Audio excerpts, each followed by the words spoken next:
अनिल कुमार तिवारी। विशेष आज म भारतको मित्र राष्ट्र भारतको म पटनामा पुगेको छु। पटनामा विशेष म शैक्षिक समाचारको सङ्कलनको हिसाबले म आज पटना आएको हुँ, जहाँ पटनामा रोजमाइन भन्ने एउटा संस्था रहेको छ, रोजमाइन एजुकेसनल च्यारिटेबल ट्रस्ट भन्ने, जुन कि विशेष गरेर इन्डियाको लागि जे जस्तो होस् तर नेपालका नेपाली विद्यार्थी जो कि फिस नतिरिकन पढ्नलाई समस्या छ, फिस नभइकन त्यस्ता समस्यामा रहेका बच्चाहरूको लागि यस रोजमाइनले गत वर्षहरूमा यसले थुप्रै सहयोगहरू, फिस आफै तिरेर बच्चाले मात्रै खाना र हस्टेलको पैसा मात्रै तिरेर पुग्ने गरी यस रोजमाइनले सहयोग गर्दैछ। आज यस रोजमाइनको अफिसमा म पुगेको छु। म यस रोजमाइनका प्रमुख व्यक्तित्व आदरणीय अवैस अम्बरजीसँग म केही कुरा तपाईहरुलाई सूचित गराउनका लागि म आएको छु यहाँ। तपाईँ एकचोटि क्यामेरामा तपाईँ देखिराख्नु भएको छ। अवैस अम्बरजीलाई भारतका त्यस बेलाका तत्कालीन राष्ट्रपति एपीजे अब्दुल कलाम मान्यजी, सम्मानीय हाम्रो नेपालका राष्ट्रपति तत्कालीन विद्यादेवी भण्डारी जस्तो व्यक्तित्वबाट आफै एवार्ड पाउनु भएको रहेछ। म यहाँलाई हार्दिक स्वागत गर्छु। स्वागत है आपको। सबसे पहले तो नमस्कार नेपाल के सारे वासियों के लिए, नेपाल के अभिभावकों को मेरा नमस्ते। नेपाल से ये रिश्ता हम लोगों का जो मुल्क के साथ है, पड़ोसी होने का हक अदा करने का है। नेपाल में बहुत दिनों से रोजमाइन एजुकेशनल एंड चैरिटेबल ट्रस्ट काम कर रहा है। हम लोग लगातार अपनी मुहिम में कामयाब हुए हैं, जिसको वहाँ की राष्ट्रपति विद्यादेवी भंडारी जी ने भी सराहा, और हजारों की तादाद में हर साल नेपाल से बच्चे इंडिया पढ़ने आते हैं। रोजमाइन के जरिए वो डिफरेंट राज्यों में पढ़ने जाते हैं।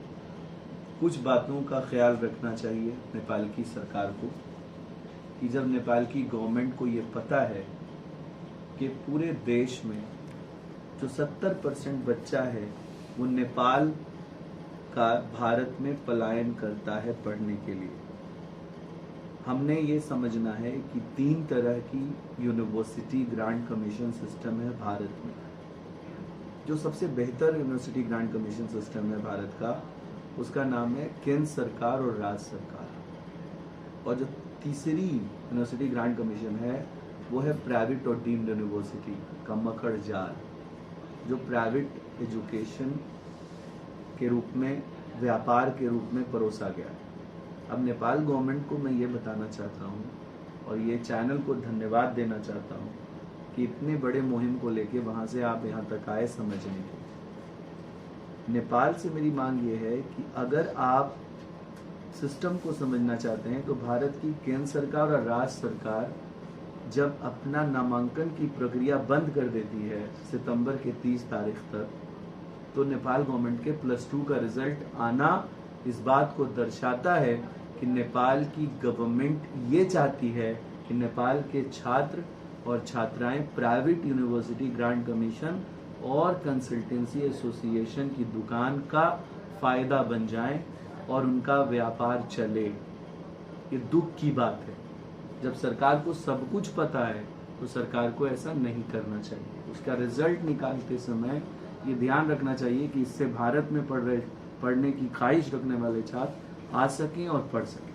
तो उसको रिजल्ट निकालना पड़ेगा 15 अगस्त से लेकर 15 सितंबर तक, ताकि बच्चा आपका हिंदुस्तान में आके पढ़ सके। ये मेरी पहली मांग है। दूसरा, एक नॉलेज देना है कि पूरे नेपाल का कोई भी छात्र हिंदुस्तान में अगर आकर पढ़ता है, उसको भारत के बच्चे इतनी फीस ही देनी है।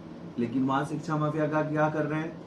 वो कर रहे हैं कि जो भारत का बच्चा है वो 1 लाख फीस दे रहा है और जो नेपाल का बच्चा उसी कॉलेज में वो 1.5 लाख फीस दे रहा है। ऐसा कोई नियम सरकार के, हमारे भारत सरकार के केंद्र के थ्रू अप्रूव्ड किसी भी एफिलिएशन बॉडी के साथ नहीं है। मान लीजिए इंजीनियरिंग कर रहे हैं, AICTE ने ये कहा है कि जो मेरा नेपाल का कैंडिडेट है उसका फीस स्ट्रक्चर और भारत का फीस स्ट्रक्चर एक ही रहेगा। मेरे साथ 15-20 साल एकेडमिक को संभाल रहे डायरेक्टर साहब हैं जो खुद नेपाल कैंडिडेट को पढ़ा रहे हैं, ग्लोबल ग्रुप ऑर्गेनाइजेशन के मालिक हैं, उनके साथ काम कर रहे हैं और खुद ये डायरेक्टर है वहाँ पे। इनके सामने मैं ये बात कर रहा हूँ, इनसे भी आप पूछ सकते हैं कि ये प्रक्रिया AICTE के सारे इंस्टीट्यूशंस में एक जैसी है। जो नेपाल के छात्र हैं उनके लिए भी एक जैसी है और भारत के लिए भी एक जैसी है। लेकिन वहाँ के लोग इस बात को समझ रहे हैं कि अगर भारत आके बच्चा पढ़ेगा तो नेपाली चूंकि NRI हो गया इसलिए उसको फीस ज्यादा देनी पड़ेगी। ये सिर्फ र्यूमर है। अब दूसरा बात, जो TU के इक्विवेलेंसी का मामला है, जो तीसरे पॉइंट पे अगर हम लोग आएंगे, वो एक हवा बनाई जा रही है कि अगर आप रोजमाइन से पढ़ने जाएंगे तो TU की इक्विवेलेंसी नहीं मिलेगी। अरे भाई साहब, आप वाली इक्विवेलेंसी का प्रॉब्लम हो सकता है, हमारी वाली का इसलिए नहीं होगा कि हम राज्य सरकार और केंद्र सरकार में एडमिशन दे रहे हैं। आपका TU का इक्विवेलेंसी का मैटर इसलिए है क्योंकि आप प्राइवेट में दे रहे हैं। तो प्राइवेट यूनिवर्सिटी को कहीं कहीं TU ने इक्विवेलेंट किया, कहीं कहीं नहीं किया। मैं नाम नहीं लेना चाहता, पर ऐसी कई देश की, हमारे भारत की यूनिवर्सिटी नेपाल में जाके बच्चे को खूब ठग रही है, जो पिछले साल बनी है, 2 साल पहले बनी है, उनका TU चेक कराइए। हमारे भारत के उत्तर प्रदेश राज्य की ये के TU का TU कौन चेक करेगा? इसकी डिग्री नासा तक वैलिड है, अमेरिका में वैलिड है। हमारे जितने भी राज्य सरकारों की डिग्री, MDU हरियाणा की, कुरुक्षेत्र यूनिवर्सिटी हरियाणा की, अन्ना यूनिवर्सिटी तमिलनाडु की, विश्वरैया यूनिवर्सिटी कर्नाटका की, और पंजाब की पंजाब टेक्निकल यूनिवर्सिटी, बाबा फरीद मेडिकल इंस्टीट्यूशंस के लिए एफिलिएशन एक बहुत बड़ी बॉडी है। कौन इसका चेक करेगा? TU। ये दुनिया में जानने वाली यूनिवर्सिटीज हैं देश की। तो मेरा आपसे ये कहना है कि किसी भी तरह के भ्रम में मत आइए, जाल में मत पड़िए।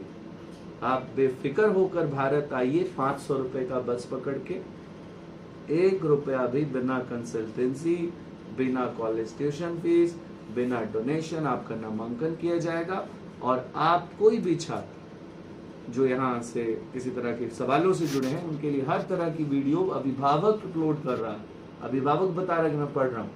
ये मेरा एक आपको राय। और कोई क्वेश्चन हो तो आप पूछ सकते हैं। मतलब जो नेपाल से हम लोग आ रहे हैं, उनके लिए आपका यहाँ पे एडमिशन का प्रक्रिया वगैरह क्या है? नेपाल के छात्र के एडमिशन की प्रक्रिया और भारत के रह रहे छात्रों के एडमिशन की प्रक्रिया में कोई फर्क नहीं है। 15% एडमिशन पर राज्य सरकारें डायरेक्ट एडमिशन का प्रावधान रखती हैं, वो कानूनी तौर से वैलिड है। उसमें हम लोग डायरेक्ट एडमिशन कर सकते हैं बच्चे का। 15% पूरे देश में सिर्फ हम लोग MBBS छोड़कर, चूंकि वो नीट के अंतर्गत आता है, और डॉक्टरेट डिग्री को छोड़कर सारे कोर्सेज में लगभग एग्रीकल्चर है, पैरामेडिकल नर्सिंग है, GNM है, ANM है, फार्मेसी है, BTech है, रेडियोलॉजी है, ऑप्टोमेट्री है, सारे कोर्सेज में लगभग 88 कोर्सेज में रोजमाइन नामांकन करता है। सिर्फ 50% होना चाहिए बच्चे के पास, और खाने रहने की फीस होनी चाहिए। खाने रहने की फीस कितनी रखी गई है? कहीं कहीं 5,000 रुपया, कहीं कहीं 6,000 रुपया। अगर कोई बच्चा, हम बात करते हैं काठमांडू का है, वो विराटनगर में आके रहेगा तो भी उसका उतना ही खर्च करेगा। अगर कोई बच्चा विराटनगर का है, सप्तरी का है, वो काठमांडू चला जाए उतना ही खर्च लगेगा। हॉस्टल का खर्च पूरे दुनिया में 5 से 6,000, 6 से 7,000 हो सकता है, लेकिन हमारे भारत में 5 से 6,000 में आप कन्याकुमारी से कश्मीर तक में रह सकते हैं। उससे अलग कोई खर्च नहीं लगेगा। और फीस जो हम लोग आपको जीरो कर रहे हैं, उसके पीछे हम लोग कोई चाल नहीं है हमारी, कोई उसमें लालच नहीं है हमारा। आपके यहाँ पढ़ने से भारत में आप आ रहे हैं, भारत के कई ऐसे ट्रस्ट हैं, NGO हैं जो इस रिश्ते को गहरा करना चाहते हैं। हम लोग भी चाहते हैं कि हमारे पास जो सीटें 15% हैं, वो नेपाली कैंडिडेट को देके भारत और नेपाल के रिश्तों को मजबूत किया जाए। इसमें लोग एंगल निकाल रहे कि इनका क्या फायदा है, उनका क्या फायदा है। भाई हमारा फायदा है, हमारा मुल्क आपके मुल्क के साथ कई चीज़ों में एक दूसरे के साथ संबंध में है।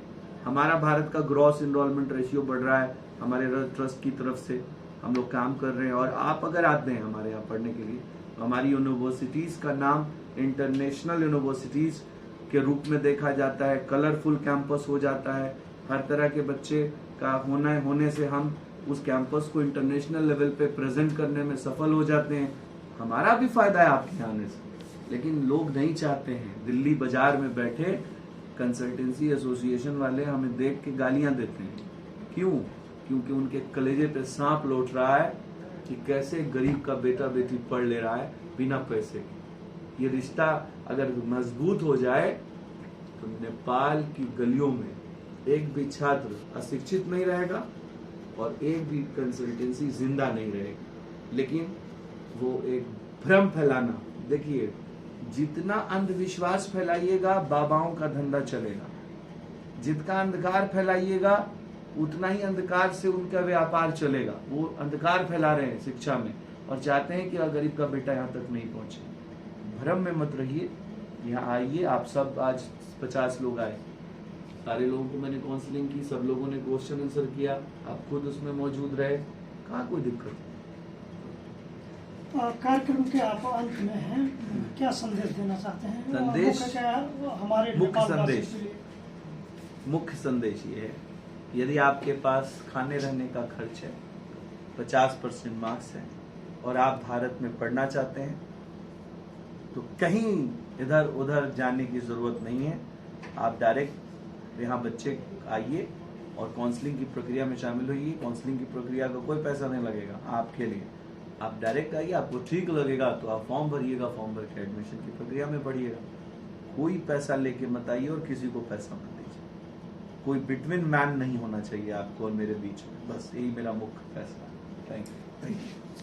आदरणीय दर्शक महानुभाव, तपाईँ यति बेला देखिसक्नुभयो यस रोजमाइन एजुकेशनल चैरिटेबल ट्रस्टका प्रमुख व्यक्तित्व आदरणीय अवेश अम्बरजीसँग अहिले म कुरो गरेँ। उहाँले यसका प्रक्रियाहरूको बारेमा तपाईँलाई जानकारी गराउनुभयो। वास्तवमा जुन यो गोरखधन्दा चल्दैछ, त्यो प्राइभेट संस्थानहरूको विशेष त्यसमाथि फोकस गर्दै उहाँले आफूले पढ्नलाई फिस तिर्न नसक्ने बच्चाहरूको लागि, त्यस्ता अभिभावकहरूको लागि एउटा सहयोगको रूपमा यो सहयोगी हातलाई अगाडि बढाउनु भएको छ। यसै कार्यक्रमलाई सहयोगी हातसँगै जोड्दै म तपाईहरूले यदि यस कार्यक्रम मार्फत रोजमाइनमा आएर यदि तपाईँ आफ्ना बालबच्चाहरूलाई तपाईँका 10+2 पछिका शिक्षाहरू, चाहे इन्जिनियरिङको कोर्स होस् या केही मेडिकलका कोर्स पनि यसमा छन्, ती कोर्सहरूलाई यदि पढाउन चाहनुहुन्छ भने, एडमिसन गराउन चाहनुहुन्छ भने तपाईँको आफ्नो खाना खर्च र त्यो होस्टेल बस्ने खर्च मात्रै तिरिकन पुग्ने गरी यहाँ व्यवस्था रहेको छ। र त्यसको लागि तपाईँले रोजमाइनको roजमाइन.in भन्ने वेबसाइट छ, त्यस वेबसाइटमा जान सक्नुहुन्छ या अवेश अम्बरजीको आफ्नै अवेश अम्बर फेसबुक पेज पनि छ, त्यसमा पनि जान सक्नुहुनेछ। अथवा मैले अब यसपछि रोजमाइनका केही भिडियोहरू पछि थप गर्नेछु, त्यसमा पनि मसँग पनि तपाईँ सोध्न सक्नुहुनेछ।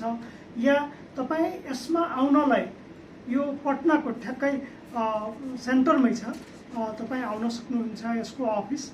र तपाईँ यसको लागि अनलाइन पनि 1000 फिस तिरिकन त्यहाँबाट तपाईँले यसको त्यति चार्ज दिएर तपाईँले फर्म भर्न सक्नुहुनेछ। त्यो फर्म भरेपछि तपाईँले काउन्सिलिङको लागि यहाँ बोलाउनुहुन्छ र तपाईँहरू काउन्सिलिङ गरिसकेपछि निश्चय छ एकचोटि तपाईँले आउनै पर्छ काउन्सिलिङको लागि, अनि मात्र अर्को कुनै प्राइभेट उसमा जानुपर्छ भन्ने। म पनि यहाँ आएर काउन्सिलिङ क्लासमा बसेँ र थुप्रै नेपालीहरू पनि आएको पाएँ, इन्डियाका थुप्रै प्रान्तहरूबाट आएको मैले भेटाएँ। त्यसरी हेर्दाखेरि र यहाँले बताएका कुरा हेर्दाखेरि एकदम स्पष्ट रहेको भेटियो। त्यो कारणले गर्दाखेरि म तपाईँहरूसँग रिक्वेस्ट गर्छु एकचोटि जरुर यो पटनाको रोजमाइन अफिसमा जरुर आउनुहोस् तपाईँहरू र आफ्ना बालबच्चाहरूलाई तपाईँहरूको सानै पुँजी भए पनि तपाईँहरूका दुखमर्कालाई सम्झेर यो रोजमाइनले तपाईँहरूसँग सहयोगी हात अगाडि बढाएको छ, त्यसको फाइदा उठाउनुहोस्। र कुनै सुझाव सल्लाह यसप्रति रोजमाइनप्रति यदि लिनु छ भने म अनिल कुमार तिवारीसँगै सोध्न चाहनुहुन्छ भने मेरो फोन नम्बर रहेको छ 9847276795 या 9812918281 मा पनि समेत तपाईँ सम्पर्क समन्वय गर्न सक्नुहुनेछ। तपाईले यस भिडियोलाई फरवर्ड गरिदिनुहुनेछ, सेयर गरिदिनुहुनेछ, किनभने सम्पूर्ण नेपालीले यसलाई देखेर ती नेपाली जसका घरमा लालाबाला पढ्न चाहिरहेका छन्, भिडेन छन् तर पैसा छैन, उनीहरू अगाडि पढ्न चाहिरहेका छन्, यस्ता लालाबालाहरू अगाडि पढ्न पाउनेछन् भन्ने यसै उद्देश्यका साथ म यस हाम्रो मित्र राष्ट्र भारतको पटनामा पुगेको छु र यो भिडियो बनाउने मुख्य उद्देश्य पनि मेरो यही रहेको छ।